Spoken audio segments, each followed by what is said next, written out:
એવી થઈ છે કે આ મેસો નદી ઉપર ખેરંચા ગામ અને શામરપુરના જોરદાર રસ્તાની અંદર એક ડીપ બનાવેલો છે. ડીપ બનાવેલો છે, માત્ર 4 જ ગંદાળા અંદર નાખેલ છે. અધિકારીઓ પણ શું જોયું એ ખબર નથી.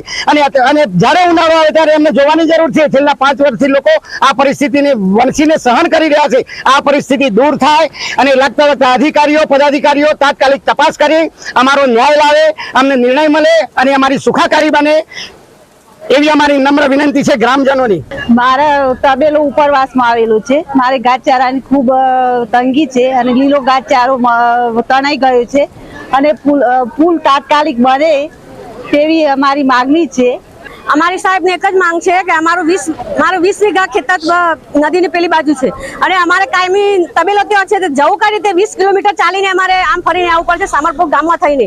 તો અમારો તાત્કાલિક નિકાલ થાય અને ગાંડારા બેસાડીને પુલ નવો બને એવું અમે આશા રાખીએ છીએ કે દરેક પદાધિકારીને અમે કહીએ છીએ કે અમારી નમ્ર વિનંતી છે કે અમે તાત્કાલિક બહેનોને અમને ઉપાય બતાવે એવું.